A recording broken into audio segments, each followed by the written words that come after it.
अंग्रेजी नववर्ष की भी आपको बहुत बहुत बधाई देते हुए 2026 में पहली प्रदोष व्रत गुरुवार का पड़ रहा है। प्रदोष काल का दीप, प्रदोष काल की आराधना, प्रदोष काल की साधना और प्रदोष काल में परमात्मा का लिया गया नाम हमारे करोड़ों करोड़ों करोड़ों करोड़ों पुण्य को प्रबल कर देता है और हमारे पाप को छिन्न बन सके।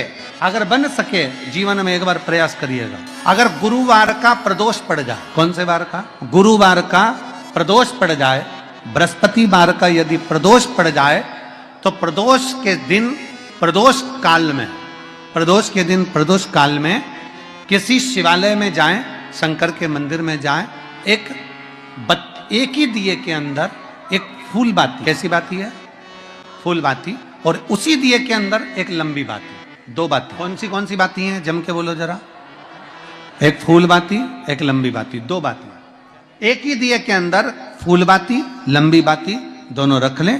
थोड़ा सा घृत की बातियां, तेल की बाती नहीं, घी की बाती रखें और दोनों बातियां उसमें रखकर 3 बेलपत्र भगवान शंकर के मंदिर में लेकर जाएं। दिए को भी प्रज्वलित नहीं करना है। पहली बेलपत्र नंदीश्वर की जो ऊपर का भाग होता है, जिसको हम शिव तत्व भाग कहते हैं, नंदी के पीठ पर एक भाग होता है जिसको शिव तत्व भाग कहा जाता है, वो नंदी की पीठ पर जो भाग है वहां पर एक बेलपत्र समर्पित कर। दूसरा बेलपत्र आप जो माता पार्वती जी का, जैसे ये शिवलिंग है और ये गोल भाग है, ये माता पार्वती जी का हस्तकमल है, तो माता पार्वती जी का जो हस्तकमल है, इस हस्तकमल पर कहीं पर भी एक बेलपत्र आप समर्पित कर दें। और तीसरे नंबर की जो बेलपत्र है वो भगवान शंकर पर समर्पित कर दें। जो दिया आप लेकर गए हो मंदिर में, उसी दिए को नंदी और महादेव इन दोनों को दर्शन कराते हुए अगर मंदिर के अंदर लगाने दें दिया तो ठीक है, ना लगाने दें तो दीप को बीच में बस स्पर्श कराकर भले बाहर जाकर लगा दो, पर प्रयास करो वो दीप, वैसे तो बीच में नंदी और शिव के मध्य में वो दिया स्पर्श होना चाहिए। जैसे ये नंदी है और ये शिव है, तो इसके मध्य में दीप स्पर्श कर ले, भले उसको जलाने ना दे, पर स्पर्श मात्र कर कर अगर आपने एकांत में कहीं पर भी ले जाकर लगा दिया, उस दीप को जला दिया, तो गया हुआ कितना भी करोड़ रुपया हो, वो धीरे धीरे कर कर गया हुआ धन हमारा वापस आता ही है। कोई खाकर भी बैठ गया तो देगा जरूर, वो धन आएगा जरूर, कैसे भी आएगा, पर अपनी संपदा शिव तत्व की प्राप्ति हो। भगवान दिल से जब बाबा से कहेंगे, अपने मन से जब भगवान को प्रार्थना करेंगे, अपने हृदय से जब शिव को पुकारेंगे, क्यों ना मिलेगा। गया हुआ धन केवल चौखट पर स्पर्श मात्र करा था पारो के पुत्र ने, और स्पर्श मात्र करने से उसका पूरा की पूरा किस्मत बाबा ने बदल दिया, उसका भाग्य। गुरुवार की प्रदोष पड़ती है तो शिव गंगा के स्थल पर निवास करते हैं। गुरुवार की प्रदोष शत्रुओं का नाश करती है। एक दिन शाम का प्रदोष का दिन प्रदोष काल, शाम का समय, भगवान देव अधिदेव महादेव माँ जगतजननी पार्वती जी के साथ में भ्रमण पर निकले।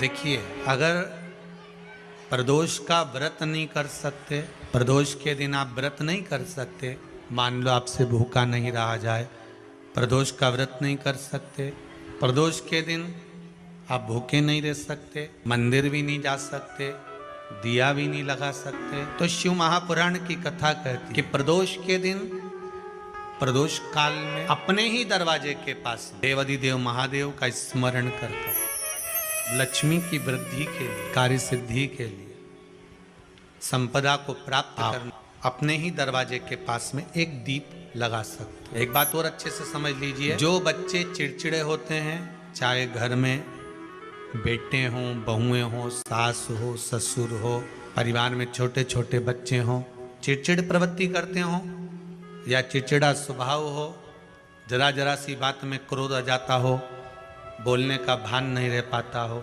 शब्दों के बाण चल, तो महाराज प्रदोष के दिन, प्रदोष काल में बेलपत्री के पेड़ के नीचे जो पत्ता आपके पास में हो, पान का मिल जाए तो पान का, पीपल का मिल जाए तो पीपल का, बेलपत्र का मिल जाए तो बेलपत्र का, उस पत्ते पर मात्र थोड़ा सा शहद और 7 दाने चावल के रखकर घी का दिया लगा दो महाराज, और थोड़ा सा जल हाथ की अंजलि में लेकर भगवान देवाधिदेव महादेव का स्मरण कर कर कि इस बेलपत्री के वृक्ष के नीचे माता लक्ष्मी, पार्वती, सरस्वती विराजमान है।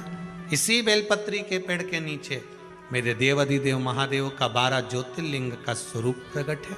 उनका स्मरण कर कर जल चढ़ा दीजिए और उसका स्मरण कर लो जो चिड़चिड़ प्रवृत्ति करता हो, क्रोध करता हो, जिसको बोलने का भान नहीं होता हो, सम्मान नहीं देता हो, अपशब्द कहते हो, उनका स्मरण कर कर आप छोड़ेंगे। एकदम एक प्रदोष करेंगे, दूसरे प्रदोष तक तो आपको कोई दिक्कत ही नहीं। 2-3 प्रदोष कर कर देखिए, बाबा कृपा। बच्चों को पढ़ने का कह रहे हो, पढ़ने बैठो, पढ़ने बैठो, पढ़ने बैठो, पढ़ने बैठो, तो एक आध प्रयास बच्चों के लिए भी कर लिया करो कि भाई ठीक है, बच्चे लोग विद्या में प्रबल हो। शिव उपासना का जो फल है वो 1000। पहले भी कथा में आज फिर कहते हैं, शिव मंदिर में जल बाद में चढ़ाना, शंकर के मंदिर में जाकर पंचामृत स्नान बाद में कराना, शंकर जी के मंदिर में जाकर पूजन बाद में करना, पहले थाली एक और रखकर शिव मंदिर में झाड़ू, पोछा या जो बेलपत्री, निर्माल्य जो भी रखा हो, उतरा हुआ सामान, उसको भरकर कहीं एक और जहां मंदिर वाले रखते हो वहां ले जाकर रख दो। झाड़ू पोछा एक बार जरूर। पूजन करने से पहले सबसे पहले सफाई का ध्यान रखो और एक विश्वास रखना, आप मंदिर की सफाई नहीं कर रहे हो। फिर निवेदन करूंगा, आप मंदिर की झाड़ू नहीं लगा रहे हो, आप मंदिर की सफाई नहीं कर रहे हो, आप मंदिर में पोछा नहीं लगा रहे। जितना हाथ आप मंदिर में फेर रहे हो सफाई के लिए, उतना आपके जीवन में जितना दुख है, जितनी तकलीफ है, जितना कष्ट है, जितनी बीमारी है, उस पर हाथ फेर रहे हो। मंदिर में नहीं फेर रहे हो। नहीं तो सारी दुनिया में जितने मंदिर हैं, सारे मंदिरों में ट्रस्टियों ने कुछ ना कुछ लगा के रखा है। स्वीपर आता है, साफ करके जाता है, ये आएगा सफाई कर कर जाएगा। पंडित जी होंगे तो बुआरी लगा देंगे, पंडित जी होंगे सफाई कर देंगे। उन्होंने तो पंडित जी को बोल के रखा है कि साफ कर दो, पंडित जी करते भी हैं, पर पहला फर्ज आपका है कि आप मंदिर में आए हो तो पहले आप सफाई करो। क्यों? क्योंकि हम उसका द्वार साफ रखें।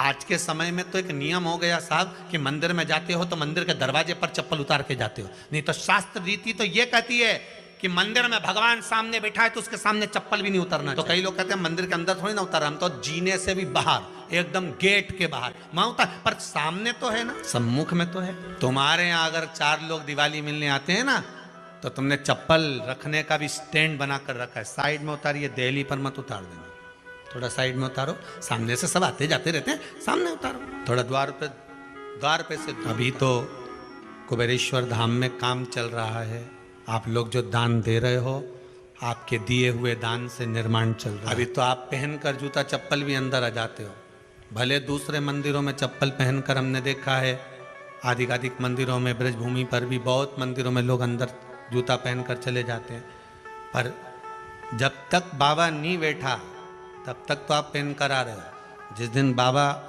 कुबेरेश्वर धाम में आकर बैठ गया, उसके बाद वो दोनों गेट पर चप्पल बाहर ही रहे। आओ आप कंकर से शंकर जब शरीर से लगेगा तब सुख भोगोगे, आनंद भोगोगे, सुख की प्राप्ति। अपने द्वार पर भी कितना सुंदर लिखा है भविष्य पुराण के अंतर्गत और विष्णु पुराण में, भृगु बाबा का चरण का चिन्ह भगवान विष्णु की छाती, भगवान विष्णु की छाती पर भृगु बाबा के चरण का चिन्ह। अब भविष्य पुराण में लिखा है कि अगर हम मंदिर के द्वार, घर के चौखट के एकदम सामने चप्पल उतार देते 7 बार दिन भर में से, कितनी बार? 7 बार विष्णु पुराण कहती है ऐसा कोई दिन नहीं होता जिस दिन दरवाजे पर 7 बार लक्ष्मी आकर खड़ी नहीं होती हो।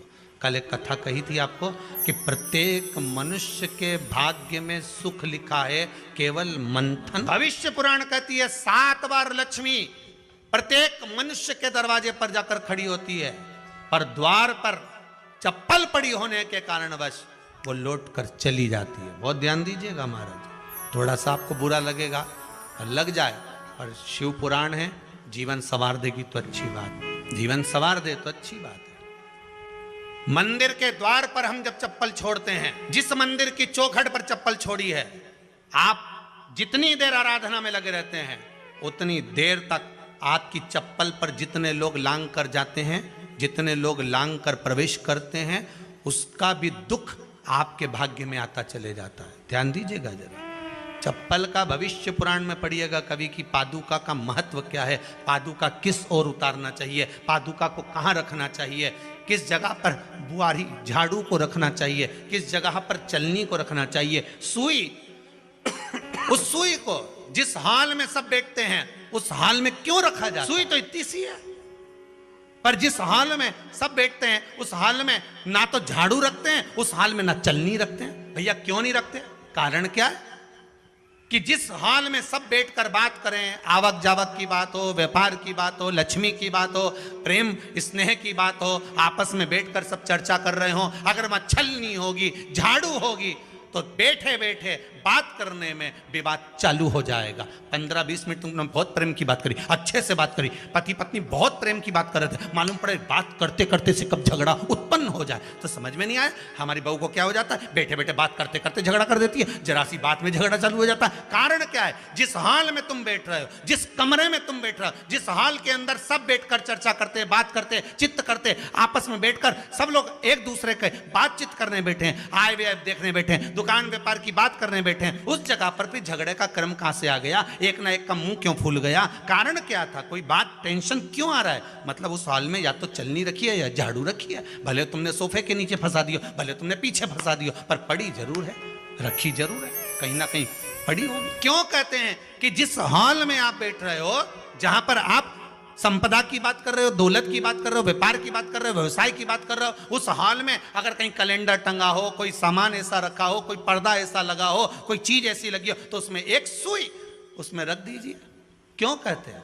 हमारे यहाँ दूल्हा भी जाता है ना, तो उसका जो साफा बनता है या जूता उसको पहनाते हैं, उस तक में पिन टच करके भेज देते हैं। बोलो सही है कि गलत है? दूल्हा तोरण लगाने जा रहा है, दूल्हा तोरण देने जा रहा है, तो उसके जूते में भी पिन घुसेड़ कर भेजते हैं, पिन लगा कर भेजते हैं, उसके साफे में पिन लगा कर भेजते हैं। एक भले सुई नहीं लगाएंगे तो आल पिन लगा कर भेज देंगे। क्यों भेजते हैं? उसका कारण क्या? कि लक्ष्मी को लेने जा रहा है, संपदा लेने जा रहा है, और जिसको वो ब्याह करने जा रहा है उसका संबंध सुई और धागे के संबंध जैसा हमेशा सिला हुआ होना चाहिए, उधेड़ा ना जाए, कैची जैसा कटा हुआ ना। एक एक प्रमाण को जरा देखो तो। पर दुनिया के लोग कहते हैं साहब हमारे यहाँ तो सुख नहीं है, शांति नहीं। शांति तुमने भंग करी, कोई दूसरा भंग करा। चप्पल उतार दी दरवाजे पर, मंदिर के द्वार पर। हम तो यहाँ तक कहेंगे पशुपति व्रत करने जा रहे हो, पशुपति व्रत को धारण करने जा रहे हो, एक सोमवार मत पहनो चप्पल। जब मंदिर जा रहे हो तब दिन भर पहनो, मंदिर जाओ मत पहनो। कोई जरूरी है कि मंदिर पहनने चप्पल पहनना जरूरी? मत पहनो। मंदिर के द्वार पर जहां भगवान विराजे हैं उसके द्वार पर अगर आपने चप्पल उतारी है, आप तो अंदर चले गए। पर जितने लोग लांग रहे हैं उसका मालूम, उसका स्मरण कितना कितना गया। छाता, चप्पल, आसन, मांग का टीका, इसका भी वर्णन पहले कर चुके हैं कथाओं में, आप लोगों ने सुना। छाते का भी वर्णन किया। किसी का छाता बारिश में तुम लेकर आ गए, पानी गिरने लगा, जी तुम्हारा छाता देना। छाता तो लेकर आ गए, पर जितने दिन तुम्हारे घर में रखा हुआ है उतना दिन तक हिसाब लगा कर रखना कि 15 दिन रखा तो तैयारी रख लेना। 15 दिन में कितने घंटे हुए, कितने घंटे कितने पल, उतना आपको दुख भोगना पड़ेगा। दूसरे का छाता आया, इसलिए कोई प्राण छोड़ता है, मरता है, तो उसके पद में यही सब चीजें देना पड़ती। क्या क्या बोलते जाओ, छाता, चप्पल, आसन, माला, सब देना पड़ता है। बोलो देते कि नहीं देते? तो क्यों देना पड़ता है? छाता क्या काम का कि छाता देना पड़ेगा? क्या व्यक्ति 24 घंटे क्या धूप में रहता था कि पानी में रहता था जो छाता देना पड़ेगा? चप्पल क्यों देना पड़ेगा? इसलिए देना पड़ेगा, उसका शास्त्र प्रमाण। जरासा राजा परीक्षित ने जरासंध के मुकुट को सिर पे पहन लिया और बुद्धि बदल गई थी। समीक बाबा के गले में मरा हुआ सर्प डाल दिया था। सही है कि गलत है? केवल मांग का टीका अर्थात सिर पर मुकुट बदला और काम हो। बहुत ध्यान देना पड़ता है महाराज, बहुत ध्यान देना। तुम्हारी चप्पल कोई ले गया, तुम रो रही, क्या हो गया? मेरी चप्पल कोई ले गया था, फिर मैं दूसरे की ले गई। तुम्हारी कोई दूसरा ले गया, तुम दूसरे की। नहीं भाई, उसको प्राप्त करने की सत्य बात कहें, 7 बार लक्ष्मी प्रतिदिन मनुष्य का द्वार झांकने के लिए। ऐसा कोई दिन नहीं जाता जिस दिन तुम्हारा भाग्य भगवान पलटने के लिए नहीं बैठा हो। वो तो इंतजार करता है कि ये गेंद फेंके और मैं चौका छक्का। कहते हैं ना, एक ओवर में कितनी गेंद फेंकते हैं? जम के बोलो। अरे एक ही फेंकते हैं। एक ओवर में कितनी गेंद फेंकते हैं?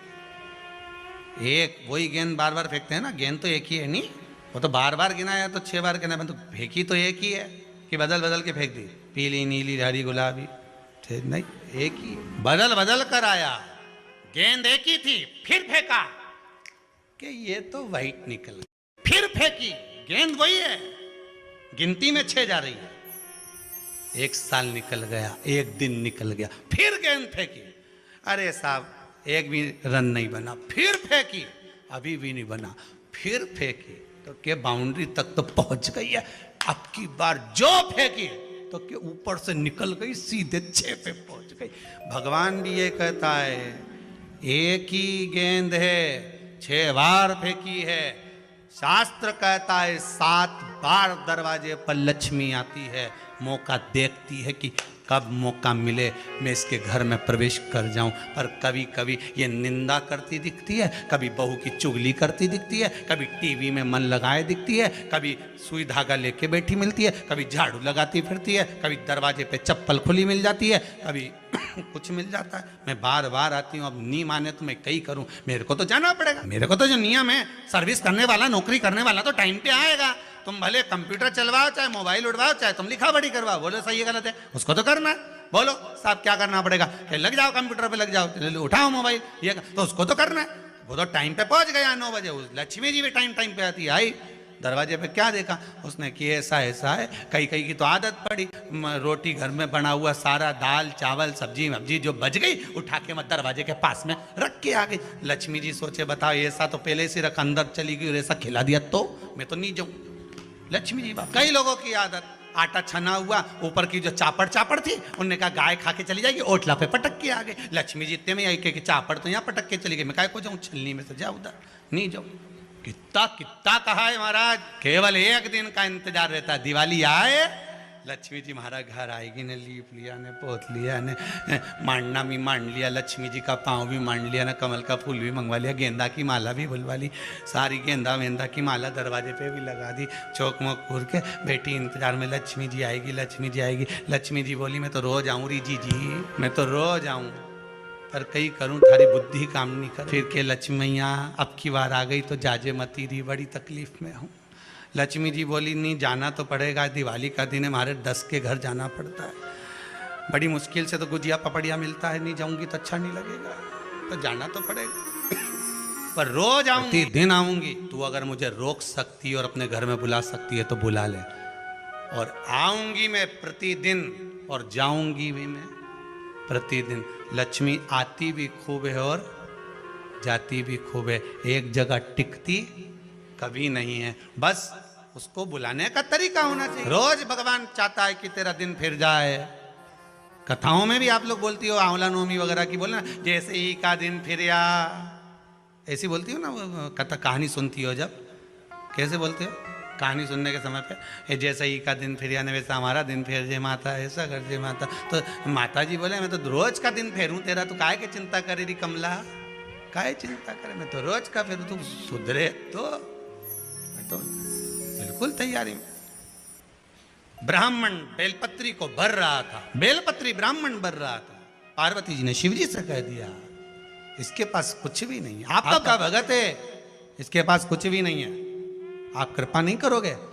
शंकर भगवान बोले, आज प्रदोष का दिन है, प्रदोष काल में ये मेरी सेवा में लगा है, सुनो, जितनी बेलपत्र इसने उठाकर रखी है वो बेलपत्र स्वर्ण मुद्रा के बराबर हो जाएगी, तो चिंता मत कर। शिव पार्वती को कहकर चल दिए। शंकर पार्वती बात कर रहे थे, इतने में एक सेठ ने सुन लिया कि जितनी बेलपत्र भर के ले जा रहा है उतनी स्वर्ण मुद्रा हो जाएगी। बनिया ने सुन ली, सेठ ने सुन ली, तो जैसे ही शंकर पार्वती गए, सेठ जी उस ब्राह्मण के घर चले गए, 100 सोने की मुद्रा देकर कहा, जितनी बेलपत्र है चढ़ी हुई मुझे दे, जो चढ़ी हुई बेलपत्र है वो मुझे दे दे। श्री शिवाय नमस्तुभ्यम, श्री शिवाय नमस्तुभ्यम, हर हर महादेव। यह उपाय आप प्रदोष व्रत के दिन जरूर करें। कल 1 जनवरी 2026 कल प्रदोष व्रत है, तो आप गुरु प्रदोष व्रत के दिन एक दीपक आप अपने घर के मुख्य दरवाजे पर जरूर जलाएं। ऐसा करने से आपके घर में 2026 में कभी भी धन की कमी नहीं होगी। श्री शिवाय नमस्तुभ्यम, श्री शिवाय नमस्तुभ्यम। हर हर महादेव।